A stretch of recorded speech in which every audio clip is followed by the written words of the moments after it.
Bien-aimés frères en Christ, c'est votre âme, serviteur, le pasteur Joshua Amani. Aujourd'hui, nous continuons cette série d'enseignements avec comme sujet dont je vais exploiter aujourd'hui les mystères de sa venue. Et la pensée dont je vais exploiter, c'est je reviendrai à la même époque, l'année prochaine, et Sarah aura un fils. Je reviendrai l'année prochaine à la même époque, et l'épouse aura un fils. Je reviendrai à la même époque, l'année prochaine, et l'église épouse, église Pierre de Fête, aura un fils.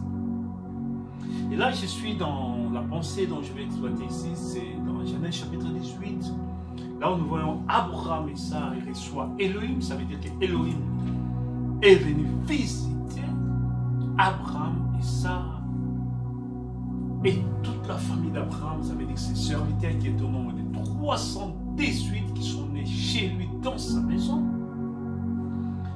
Donc, alors, là, Elohim était accompagné des anges, Michael et Gabriel. Alors, on voit réellement qu'Elohim se retrouve dans la famille. Parce que il est reçu, Abraham court voir ses serviteurs. Ici, nous avons un grand visiteur aujourd'hui. On amène la crème de chocolat et tous les gâteaux qui sont prêts, tout présents à la table. Il court vers dans sa ferme, il prend un petit four et puis on demande à ses serviteurs, à ses cuisiniers d'apprêter le four.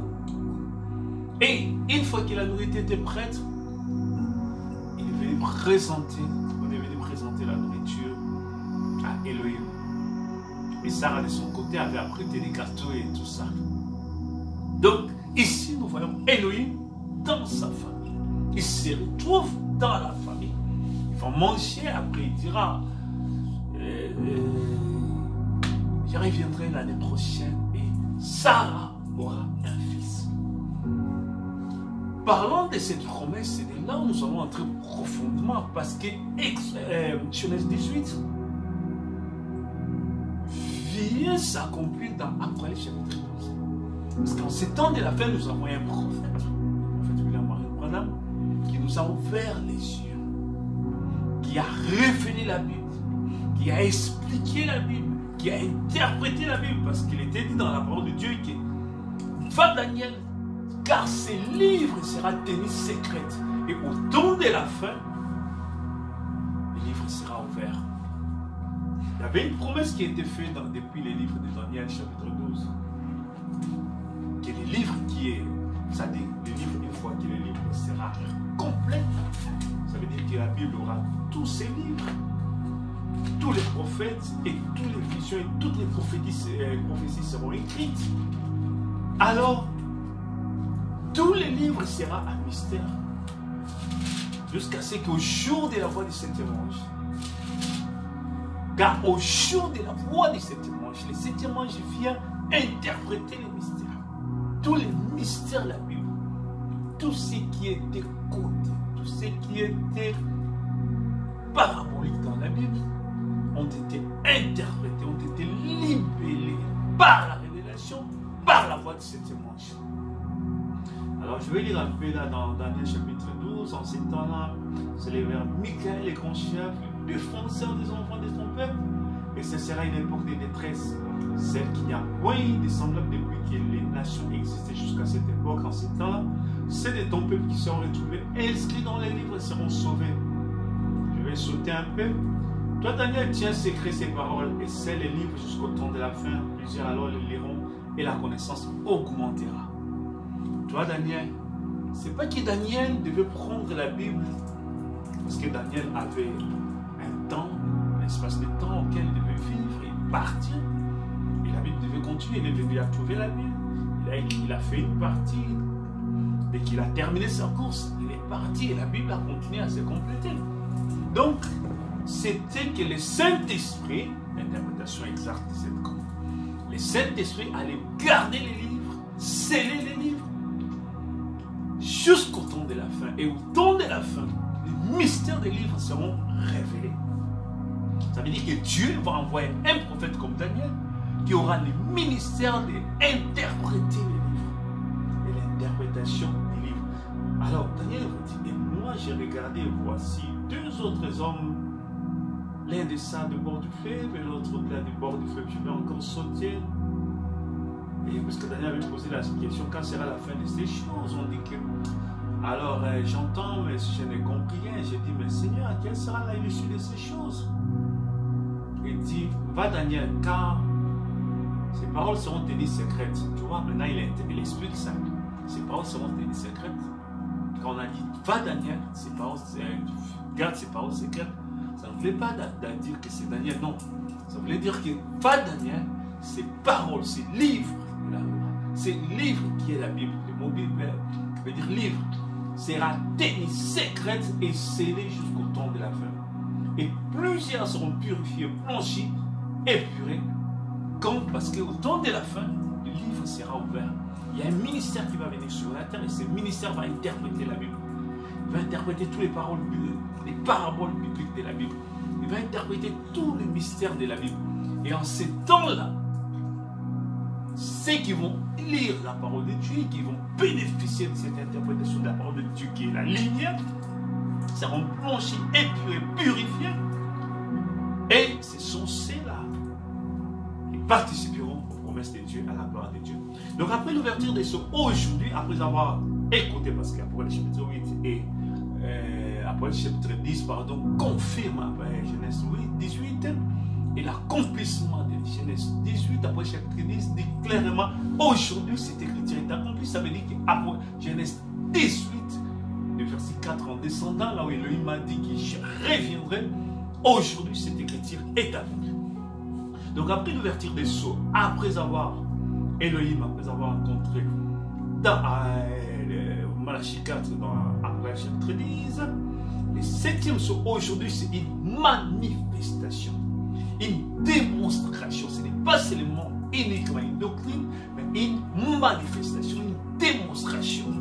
Alors, les troisième pour aujourd'hui, ce n'est plus une doctrine, ni juste un enseignement, mais c'est quelque chose qu'on doit vivre, c'est une expérience, c'est une visitation, une démonstration des forces, une démonstration de la parole de Dieu. Car la manifestation des fils Elohim n'est pas seulement un enseignement, mais c'est une démonstration. C'est comme le jardin d'Éden n'est pas seulement un enseignement. On nous a parlé qu'il y a une jardin d'Éden, oui, et nous avons appris par la parole de Dieu qu'il y a l'ouverture des sceaux, c'est la restauration des jardins d'Éden. Vous êtes appelés à entrer dans les jardins d'Éden. Alors ça, ce n'est plus juste un enseignement. C'est un enseignement, oui, mais c'est une vie, c'est une expérience, c'est une démonstration. C'est une vie où l'épouse doit expérimenter, où les fils et filles de Dieu doivent parvenir, doivent entrer là-dedans, doivent vivre là-dedans, comme Adam vivait dans le jardin d'Éden. Adam n'avait pas seulement un enseignement sur les jardins d'Éden, mais il avait une vie dans les jardins d'Éden, une expérience. C'était une habitation. C'était un lieu où il habitait. Et cette lieu est une dimension spirituelle dans laquelle Adam s'est retrouvé, dans laquelle Adam demeurait, habité. Et dans cette habitation, il y a trois choses auxquelles Adam était bénéficiaire. C'était la jeunesse éternelle. Adam ne pouvait pas mourir. Adam ne pouvait pas vieillir. Adam devait rester toujours jeune, et encore jeune, et encore jeune, et encore jeune. Il n'a jamais vieilli. Toutes ces cellules se rajeunissaient. Donc il y avait un rajeunissement des cellules-là. Et Adam ne pouvait pas mourir. La mort n'avait pas l'effet sur Adam. La mort n'avait pas de pouvoir sur Adam, ne pouvait pas toucher Adam, parce que les péchés ne pouvaient pas toucher Adam.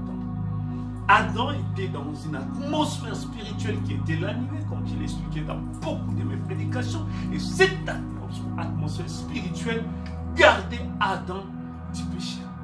Gardait Adam dans la sainteté, dans la pureté, dans la sanctification, dans la crainte de Dieu. Et dans les rajeunissements. et placer Adam dans une position d'autorité suprême sur toute la création. Donc Adam était le roi de la terre. Il gouvernait, il dirigeait toutes les planètes, étaient centrés sur la terre. Donc le diable n'avait nulle part pour gouverner. Adam contrôlait toute la création. Jusqu'à ce que Ève est venue, jusqu'à ce que le péché est entré et Adam a été expulsé du jardin d'Éden. Donc, le retour dans le jardin d'Éden va placer encore Adam aujourd'hui dans la même position. Donc, c'est une démonstration. Ce n'est pas une explication seulement, mais c'est une démonstration, c'est une vie. C'est Elohim lui-même qui vient habiter dans Adam et place Adam dans cette position du jardin d'Éden. Il place Adam dans une position adoptive. Une position adoptive. Ça veut dire que Adam est placé comme fils dans l'autorité suprême, en train de commander, en train de ordonner, en train de parler. Parce que la pensée de Dieu s'imprègne dans sa pensée, s'installe dans sa pensée, au point que les pensées d'Adam ne sont plus, c'est seulement la pensée de Dieu qui domine, qui règne et qui bouillonne. Donc quoi le message aujourd'hui, c'est Melchisédek lui-même. Quoi le message aujourd'hui, c'est quoi? Abraham, tu as vu, après le chapitre 10, Abraham dit oui, je suis transformé. Isaac est là, Sarah a accouché. Donc là, parce qu'il m'avait fait la promesse, il dit je reviendrai. Mais les signes que tu sauras que je suis venu, Sarah sera en grossesse. Isaac va venir. Sarah va accoucher. Le fils sera là. Donc les signes aujourd'hui, qu'il le venait, c'est un fils nous a été, un enfant nous a été donné. Et le fils là, c'est qui? C'est là, le Saint-Esprit lui-même dans l'épouse. C'est Apocalypse chapitre 12, où nous voyons une femme enveloppée du soleil sur sa tête, la lune sur ses pieds, les 12 étoiles. Et cette femme était enceinte. Il a enfanté un fils. Et le fils que cette femme-là a enfanté, c'était qui? C'est la parole. C'est l'épouse qui doit être enlevée, parce que l'enfant a été enlevé. Donc, le message aujourd'hui, ce n'est pas la doctrine du jardin d'Éden, mais le jardin d'Éden restauré. La chose même. Après, chapitre 10, c'est sur le jardin d'Éden lui-même qui s'est manifesté dans les prophètes. Donc, aujourd'hui, accepter le message, c'est croire le message, c'est accepter le jardin d'Éden dans ta vie. C'est accepter c'est vivre la manifestation, la démonstration. Après avoir écouté les sons doux et légers du jardin d'Éden, aujourd'hui à la voix de cette tonnerre. Donc aujourd'hui, après 1965, c'est la manifestation, c'est la démonstration. Donc les messages aujourd'hui. Et alors nous avons, mais qu'est-ce que nous avons vu pendant tous ces temps? Les gens, ils ont prêché l'histoire de Branham. Les messages présentés aujourd'hui comme un conte historique. Là, on parle de ce qui s'est passé dans le passé. Les prophètes avaient fait ici dans le passé. Non, nous devons ramener Dieu au présent. Dieu n'est pas le Dieu de l'histoire seulement. Il est le même hier, comme il a fait hier, et aujourd'hui, et les jours à venir. Donc, comme il a fait hier, il doit le faire aujourd'hui. Parce qu'il est Dieu, il ne change jamais. Hébreux chapitre 12, verset 8, il est le même hier, aujourd'hui, éternellement. Si hier il a fait, il doit faire aujourd'hui. Il est toujours Dieu, il n'a jamais changé, il n'a jamais perdu quelque chose, une force où il n'a jamais vieilli. Il est le même hier, aujourd'hui, éternellement. Il est inchangeable. Il ne faillit jamais. C'est l'infaillibilité de sa nature que nous croyons, que nous confessons. Donc, sortons Dieu de l'histoire, ramenons Dieu dans le présent. Vivons les messages aujourd'hui. Aujourd'hui, c'est comme ça la pensée de Dieu dans toute la Bible, parce que Dieu ne change jamais sa pensée, sa façon de faire. Tel qu'il a fait, comme il a fait, il le fera aujourd'hui. Il doit le faire encore aujourd'hui. Alors, nous avons écouté l'histoire de Branham, nous avons regardé le film de Branham, mais non, Jésus-Christ, après avoir lu l'Ancien Testament, il va crier haut et fort, aujourd'hui, cette écriture est accomplie. Donc, aujourd'hui, les messages, après avoir lu les messages, écouté les messages, il faut crier très fort, aujourd'hui, cette écriture est accomplie. Présenter les messages aujourd'hui, c'est présenter l'accomplissement de ces messages dans la vie des gens. c'est imprégner ces gens dans l'accomplissement de ces messages. C'est inonder l'accomplissement de ces messages dans la vie des gens. C'est inoculer la vie de messages dans la vie des gens. Afin que les gens soient imprégnés, soient inondés de la parole qui est Jésus-Christ, de la parole qui est le message du temps de la fin, de la parole qui est le 7e psaume, de la parole du 3e pôle, afin qu'ils puissent manifester le 3e pôle, car le 3e pôle c'est une manifestation, c'est une démonstration. Donc, dès que le prophète est entré dans la maturité de l'épouse, c'est-à-dire là qu'il a commencé, aujourd'hui cette écriture est accomplie, aujourd'hui, là c'était la maturité de l'épouse, puis 62 jusqu'à 65, 63 à 65, voilà pourquoi il devait partir, parce que là, il avait terminé à présenter la matière de l'épouse. Donc les fils, après le chapitre 12, c'est l'épouse, on ne voit plus Elohim. Pourquoi? Parce que la preuve de sa venue, c'est les fils épouse Elohim. C'est les fils qui est né, c'est la parole ointe qui est née aujourd'hui. Les fils aujourd'hui, c'est quoi? C'est la parole ointe. J'y reviendrai, la preuve c'est Sarah aura un fils, la preuve aujourd'hui c'est Marie aura un fils. C'est l'épouse, après chapitre 10, aura un fils époux. L'épouse, donc après chapitre 10, confirme parfaitement Genèse 18. Et après 10, 8, mangez les livres, parce que l'ange avait dit, Jean va prendre les livres de la main de l'ange, mangez les livres, c'est que confirmé aujourd'hui dans après chapitre 12. C'est comme Marie qui a mangé les livres, il a produit les livres, ça veut dire qu'elle a reçu la parole de l'ange. L'ange lui avait dit, le Saint-Esprit de son nom, et le sept enfant qui naîtra de toi, parce qu'il va former un enfant dans ton sein, le sept enfant qui naîtra de toi sera appelé fils de Dieu. Donc l'Éternel se souvient de ce qu'il avait dit à Sarah, et l'Éternel avait accompli pour Sarah ce qu'il avait promis, et Sarah devint enceinte, elle enfanta un fils, Abraham dans sa vieillesse, et au temps fixé dont Dieu lui avait parlé. Oh, Sarah a accouché, quand on lui posait la question, mais tu nous avais dit qu'il va revenir? Oui, voici les fils, voici les fils, voici les fils. Parce que les signes, c'était l'accomplissement de la promesse, c'est quoi? Et Sarah a un fils, Marie va enfanter, l'épouse va enfanter. C'est les fils paroles qui doivent être aujourd'hui. La preuve de sa venue aujourd'hui, c'est l'épouse du 7e psaume, c'est l'épouse du 3e pôle, c'est les fils du 3e pôle manifestés. Donc c'est ça la preuve aujourd'hui. C'est ça qui te montre aujourd'hui qu'aujourd'hui, l'épouse, il est venu. Les signes de sa venue, c'est dans le sein de l'épouse, il y a les livres. Et les livres aujourd'hui, c'est à nous restaurer.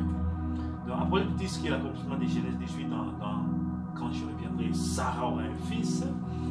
La preuve de sa venue, c'est un fils nous est né. La preuve de sa venue, c'est un enfant nous est donné. La preuve de sa venue, c'est le 3e pôle dans l'épouse. La preuve de sa venue, c'est l'église épouse qui devient fils Elohim, l'ensemble des premières d'elle. Donc Isaac aujourd'hui, c'est les livres. Isaac aujourd'hui, c'est le 3e pôle. Isaac aujourd'hui, c'est la preuve de sa venue. Isaac aujourd'hui, c'est le jardin de Dieu. Isaac aujourd'hui, c'est que l'écriture est accomplie. C'est comme ça que Jésus prêchait. Il prend la livre. Une citation, il lit les versets, puis il dit aujourd'hui cette écriture est accomplie parce que Jésus est l'ombre de l'épouse et l'épouse aujourd'hui doit prendre la citation, déclarer la citation, dire que aujourd'hui cette écriture est accomplie. Donc c'est ça dans Genèse chapitre 18 qui est égal après chapitre 19 à 7. Personne n'a su que voici Elohim sauf la foi H.A.M. qui a dit, qui l'a révélé. Même Sarah ne savait pas que la personne qui est là, c'est Elohim. Même Eliezer ne savait pas, Eliezer de Damas ne savait pas que la personne qui nous sommes en train de servir, c'est Elohim. C'est seulement la foi H.A.M.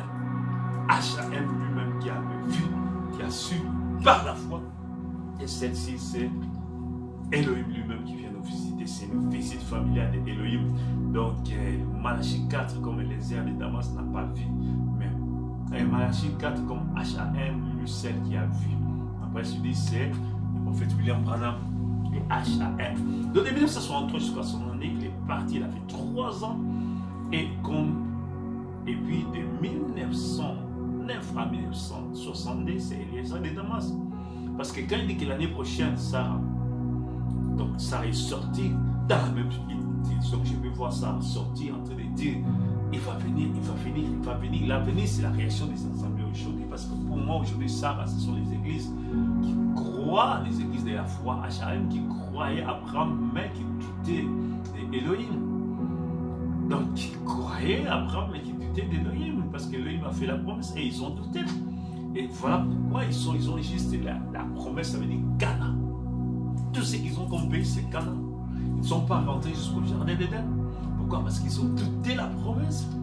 Mais ils étaient la femme de HAM d'Abraham, parce que la femme, c'est l'église. Donc, c'était l'église liée, mariée à. Mais la promesse est allée s'accomplir sur Marie.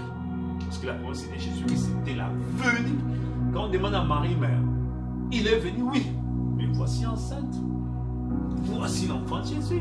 C'est la preuve de sa venue, c'est l'enfant de Jésus. C'est la preuve qui est venu, c'est l'enfant de Jésus. Donc c'est ça qui est la preuve aujourd'hui. Dieu vous bénisse richement, c'est votre humble serviteur, le pasteur Joshua Sermani. Que Dieu vous bénisse. Amen.